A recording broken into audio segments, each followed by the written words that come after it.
¿Sabías que Pedro Infante tenía un Mercedes-Benz más caro que una mansión completa?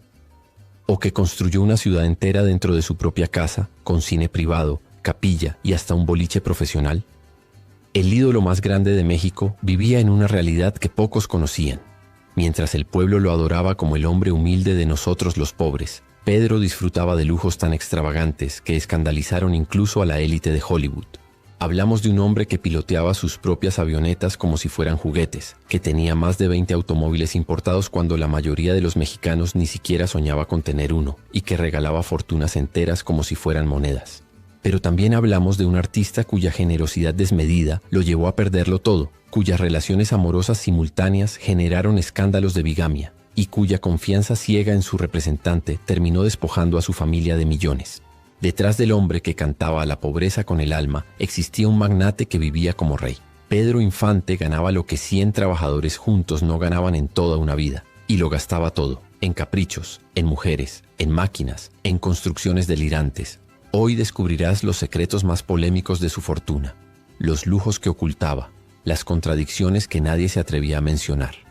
Prepárate para conocer al verdadero Pedro Infante. Bienvenidos a Historias y Biografías del Cine, el único canal donde desentrañamos los misterios más fascinantes de la época de oro del cine mexicano. Si amas las historias reales detrás de los grandes ídolos, este es tu lugar. Y si aún no te has suscrito, este es el momento perfecto. Dale clic al botón de suscripción y activa la campanita, porque lo que estás por descubrir sobre Pedro Infante te dejará sin palabras. Los años 40 y 50 en México fueron mágicos. El cine nacional competía de tú a tú con Hollywood. Estudios como Churubusco y Tepeyac producían películas que se exportaban a toda América Latina y España. Las salas se llenaban cada semana con historias de pasión, drama y música. Jorge Negrete, María Félix, Dolores del Río, Tintán, Cantinflas, todos eran dioses vivientes. Pero ninguno, absolutamente ninguno, llegó a tocar el corazón del pueblo como Pedro Infante. Era el hombre perfecto, guapo, talentoso, carismático, generoso. Cantaba como los ángeles y actuaba con una naturalidad conmovedora. Representaba al mexicano noble, trabajador, enamorado. Pero también era un hombre de carne y hueso con deseos, excesos y debilidades. Un hombre que ganó fortunas incalculables y las derrochó con la misma facilidad. Un hombre cuyo legado quedó manchado por escándalos, demandas y traiciones. Hoy vamos a recorrer los lujos más controversiales de su vida. Acompáñame en este viaje por la grandeza y las sombras del inmortal Pedro Infante. El Mercedes-Benz 300 SL Alas de Gaviota, el auto más caro de México. Pedro Infante no solo coleccionaba autos, coleccionaba símbolos de poder, y ninguno fue más escandaloso que su Mercedes-Benz 300 SL, el famoso Alas de Gaviota. Este vehículo, fabricado en Alemania en 1956, era una obra maestra de la ingeniería automotriz. Con puertas que se abrían hacia arriba como alas, un motor capaz de alcanzar 250 km por hora y un diseño futurista que parecía sacado de una película de ciencia ficción, el 300 SL era el sueño de cualquier millonario. Pero en México, en plena década de los 50, poseer uno era casi obsceno. El precio del auto superaba los 100,000 pesos de la época, el equivalente a varias mansiones completas o el salario de 50 años de un trabajador promedio. Hoy en día, un ejemplar en buen estado se cotiza en más de $1 millón. Pedro lo compró sin pestañear. Lo personalizó con tapicería de cuero rojo vino, volante importado, radio de última generación y placas especiales con su nombre. Lo conducía por las calles de la Ciudad de México con gafas oscuras y guantes de piel, causando furor y envidia a partes iguales.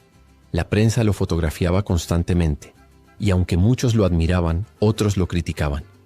¿Cómo podía alguien que representaba al pueblo humilde darse esos lujos?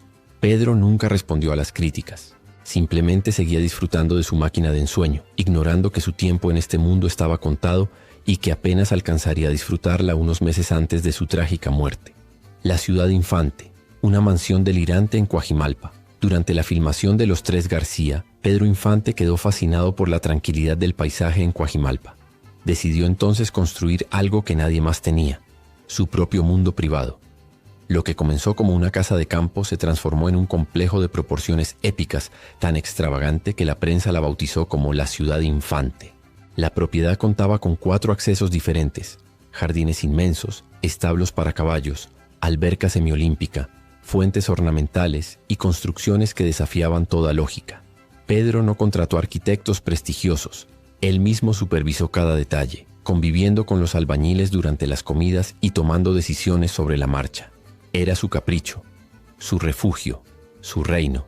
Pero lo más polémico no eran los jardines ni la alberca. Era lo que había dentro. Pedro construyó un gimnasio profesional llamado Villafibra, con equipos importados de Estados Unidos y Europa. Piso de duela, espejos de pared a pared, sauna, baño de vapor y regaderas de presión. Era un gimnasio más completo que cualquier club deportivo de la época. Y estaba solo para él y sus invitados. También mandó construir un cine privado con capacidad para 50 personas, al que llamó El Ratón. Tenía taquilla falsa donde bromeaba cobrando boletos a sus amigos, marquesina con luces de neón, butacas auténticas y sistema de proyección profesional. Cada vez que estrenaba una película, organizaba funciones privadas donde su madre, doña Cuquita, era la invitada de honor. En las paredes colgaban fotos de sus amigos fallecidos, Blanca Estela Pavón y Jorge Negrete, a quienes honraba con devoción. Había más. Una capilla dedicada a la Virgen de Guadalupe donde Pedro rezaba en privado. Un salón de fiestas con cantina de madera tallada, mesa de billar profesional y mesa de ajedrez. Y lo más sorprendente, un boliche privado completo con pistas eléctricas, sistemas automáticos y duela de madera hecha por él mismo. Pedro era fanático del boliche y se jactaba de que sus pistas eran mejores que las de cualquier establecimiento comercial. Para amenizar las veladas tenía una rocola gigante que llamaba El Robot, repleta de discos de todos los géneros. Irónicamente, había muy pocos de sus propias grabaciones. También poseía un simulador de vuelo traído desde Nueva York, al que llamaba Jurebox, y que le costó más de $5,000. Jugaba con trenes eléctricos que armaba con fascinación infantil, rodeado de miniaturas de aviones y automóviles. Tenía una carpintería completa donde construía muebles para regalar a amigos y familiares, una peluquería privada con sillón especial, luces de colores y herramientas profesionales. Le encantaba cortar el cabello a sus invitados, recordando sus días de juventud cuando ejercía ese oficio para ayudar a su familia. Una fuente de sodas al estilo americano donde preparaba malteadas y helados. Y closets por toda la casa, repletos de vestuarios de películas, trajes de charro, ropa de diseñador y accesorios que cuidaba con esmero obsesivo. En el segundo piso solo había 2 recámaras y un baño, pero un cuarto entero estaba dedicado exclusivamente a espejos y vestidores. La Ciudad Infante no era una casa, era un parque temático personal, un delirio materializado. Y costó una fortuna que Pedro financió sin pestañear, aunque muchos se preguntaban si era necesario tanto exceso, su flotilla de aviones y la pasión fatal por volar. Pedro Infante no solo soñaba con volar, volaba. Era piloto certificado y tenía su propia flotilla de avionetas. Conocía cada parte del motor, realizaba maniobras complejas y encontraba en el cielo una libertad que no siempre tenía en tierra. Se dice que podía desmontar y volver a armar un motor de avión con la misma destreza con que interpretaba un bolero. Pero esta pasión era vista con preocupación por quienes lo rodeaban. Volar en esos años era peligroso, especialmente en aviones pequeños y en manos de pilotos no profesionales. Sus amigos le suplicaban que dejara de arriesgar su vida. Su familia vivía con angustia cada vez que despegaba. Pero Pedro era terco. El cielo era su escape, su adicción. Realizaba vuelos entre Mérida y la Ciudad de México constantemente. También hacía vuelos solidarios, llevando medicinas y ayuda a zonas rurales, lo cual suavizaba las críticas. Sin embargo, muchos consideraban irresponsable que alguien tan importante para México arriesgara su vida de esa manera. Y tenían razón. El 15 de abril de 1957, Pedro abordó su avioneta Consolidated Multivaliant para un vuelo rutinario. Nunca llegó a su destino. El avión se estrelló poco después de despegar en Mérida. Tenía solo 39 años. Su pasión por volar, ese lujo que pocos podían darse, terminó costándole la vida y sumiendo a México en un luto nacional del que tardaría años en recuperarse. Las acusaciones de bigamia. 3 mujeres. Un solo hombre. Si los lujos materiales de Pedro Infante generaban controversia, sus lujos sentimentales eran aún más escandalosos. Pedro estaba legalmente casado con María Luisa León desde 1937, pero su corazón nunca se quedó quieto. Durante su matrimonio mantuvo relaciones simultáneas con múltiples mujeres, siendo las más conocidas Lupita Torrentera e Irma Dorantes. Con Lupita Torrentera tuvo 3 hijos, Pedro Infante Jr., Guadalupe Infante y Dora Luisa Infante. Aunque nunca se casaron legalmente, Pedro la trataba como su pareja y la mantenía económicamente. Le compró casa, le regalaba autos, joyas y dinero. Vivían como familia, pero en secreto, pues María Luisa seguía siendo su esposa oficial. Luego llegó Irma Dorantes, joven actriz con quien Pedro se enamoró perdidamente durante las filmaciones de varias películas. La química entre ambos era tan evidente que resultaba imposible ocultarla. Pedro decidió formalizar su relación y, en un acto de audacia que escandalizó al país, intentó casarse con ella en 1953. El problema era que seguía casado con María Luisa León. El matrimonio con Irma fue declarado nulo por bigamia, desatando un escándalo mediático sin precedentes. La prensa lo crucificó, la iglesia lo condenó, la sociedad conservadora mexicana lo señaló. Pero Pedro no se disculpó. Siguió viviendo con Irma Dorantes como si fueran marido y mujer. Incluso tuvieron una hija, Irmita Infante. Esta situación colocaba a Pedro en una posición moral complicada. ¿Cómo podía el ídolo del pueblo, el hombre que representaba los valores tradicionales mexicanos en sus películas, vivir en una relación adúltera y bigama? La respuesta nunca llegó. Pedro vivió su vida amorosa con la misma intensidad con que vivía todo lo demás, sin pedir permiso, sin dar explicaciones, asumiendo las consecuencias. El escándalo de Antonio Matuc, el robo del siglo. Quizá el escándalo más doloroso y polémico de la vida de Pedro Infante no ocurrió mientras vivía, sino después de su muerte. Antonio Matuc fue durante años su representante, apoderado legal y administrador de todos sus negocios. Pedro confiaba en él ciegamente. Le firmó poderes notariales amplios que le daban autoridad total para negociar, firmar contratos, administrar bienes y manejar ingresos, tanto en México como en el extranjero. Mientras Pedro vivía, nadie sospechaba nada. Él estaba ocupado filmando, cantando, viajando y disfrutando de sus lujos, dejando todo el aspecto administrativo en manos de Matuc. Pero tras su muerte en 1957 comenzaron a surgir dudas, y luego acusaciones directas. Irma Dorantes, viuda de facto de Pedro, y posteriormente su hija Irma Infante, denunciaron públicamente que Antonio Matuc había retenido durante décadas los derechos de autor y regalías generadas por la obra de Pedro Infante. Según sus declaraciones, Matuc seguía cobrando millones por la reproducción de películas, reediciones de discos, ventas internacionales y uso de la imagen del cantante, sin entregar ni un centavo a sus herederos legítimos. Las investigaciones revelaron contratos firmados en condiciones sospechosas, propiedades que estaban a nombre de Matuc y no de Infante. Y lo más grave, las regalías seguían cobrándose, pero no llegaban a la familia. Durante más de 3 décadas, Matuc mantuvo el control legal de la imagen y los derechos de Pedro Infante, haciendo negocios con compañías disqueras, distribuidoras de cine y empresas editoriales, sin incluir a los descendientes en las ganancias. La familia luchó durante años en tribunales para recuperar lo que por derecho les pertenecía. Irma Infante declaró con firmeza: «Le robó todo lo que pudo a mi papá». Se estima que entre 1957 y finales de los años 80, la imagen de Pedro Infante generó decenas de millones de pesos. Sin embargo, su familia vivía modestamente, sin acceso siquiera a copias legales de los documentos de su patrimonio.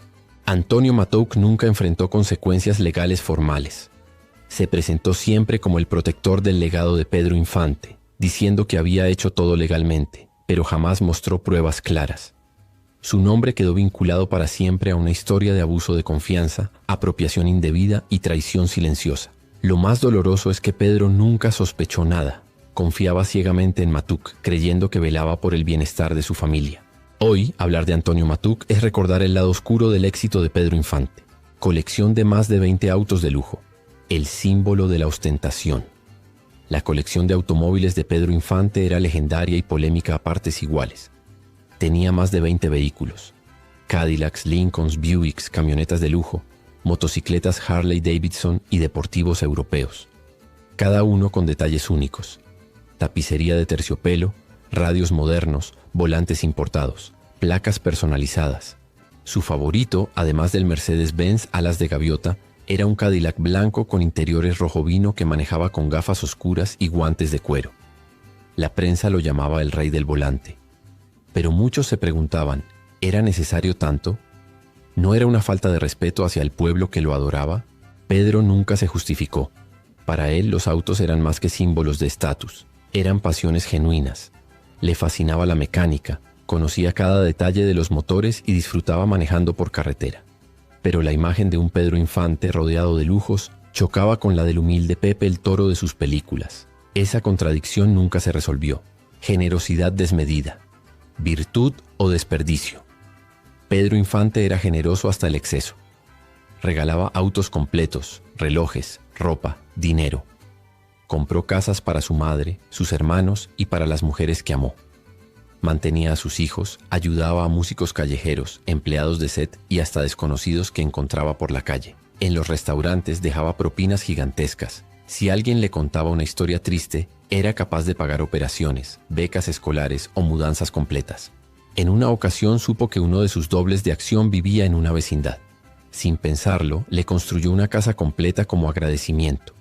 Esta generosidad era admirada por muchos, pero también criticada. Algunos decían que Pedro despilfarraba su fortuna sin pensar en el futuro de su familia. Otros lo acusaban de comprar afectos, de usar el dinero para limpiar su imagen manchada por los escándalos amorosos. Pedro nunca defendió su generosidad, simplemente la vivía. Tenía mentalidad de abundancia, quizás porque conocía bien lo que era no tener nada. Pero esta forma de vivir tuvo un precio. Cuando murió, su fortuna estaba fragmentada, sus bienes dispersos, sus contratos en manos de terceros, y su familia quedó vulnerable ante quienes, como Antonio Matuc, supieron aprovecharse. El gimnasio Villa Fibra, vanidad o profesionalismo. El gimnasio privado de Pedro Infante en su casa de Coajimalpa era más completo que cualquier club deportivo de la época. Villa Fibra tenía dimensiones comparables a las de un gimnasio profesional. Aparatos importados de varias partes del mundo, piso de duela, espejos de pared a pared, equipos de última generación, baño de vapor, regaderas de presión y un sauna traído del extranjero. Pedro pasaba horas entrenando. Cuidaba su físico con disciplina militar, pero muchos consideraban que era un lujo innecesario. ¿Para qué tener un gimnasio privado cuando existían clubes públicos? La respuesta era obvia: privacidad. Pedro no podía entrenar en público sin ser asediado por fans, pero esta explicación no convencía a todos. Para muchos, Villa Fibra era símbolo de vanidad y ostentación. El cine privado, El Ratón, diversión exclusiva para pocos. El cine privado de Pedro Infante, al que llamó El Ratón, era otro lujo polémico. Con capacidad para 50 personas, taquilla falsa, marquesina con luces de neón y butacas auténticas, era un espacio dedicado exclusivamente a su entretenimiento y al de sus invitados. Pedro organizaba funciones privadas cada vez que estrenaba una película. Su madre era siempre la invitada de honor. En las paredes colgaban fotos de Blanca Estela Pavón y Jorge Negrete. Pero mientras Pedro disfrutaba de su cine privado, millones de mexicanos hacían largas filas bajo el sol para ver sus películas en salas públicas. Esta contradicción generaba incomodidad. Las propiedades múltiples, acumulación sin límite. Pedro Infante no tenía una casa, tenía varias. Su residencia más famosa estaba en la colonia Lindavista de la Ciudad de México. 2 pisos, patios amplios, fuente en el centro, muebles importados de Italia, estudio de grabación propio, comedor de mármol, habitaciones finamente decoradas y jardín espacioso. En Mérida, Yucatán, tenía una casona de estilo colonial con columnas blancas, techos altos, jardín de árboles frutales, caballerizas, alberca privada y corredores amplios. Mérida era su santuario, el lugar donde escapaba del ruido, donde tocaba guitarra por las tardes y escribía en libretas. Además estaba la Ciudad Infante en Coajimalpa y otras propiedades menores. Esta acumulación de bienes raíces era vista por algunos como inversión inteligente, pero por otros como ostentación desmedida. ¿Cuántas casas necesita un hombre? Pedro nunca respondió esa pregunta. Simplemente seguía comprando. Y así vivió Pedro Infante, entre lujos inimaginables y escándalos inevitables, entre la adoración del pueblo y las críticas de la élite, entre la generosidad desmedida y los excesos imperdonables. Fue un hombre de contradicciones, un ídolo que cantaba a la pobreza mientras vivía en la opulencia, un símbolo del pueblo que disfrutaba privilegios de rey.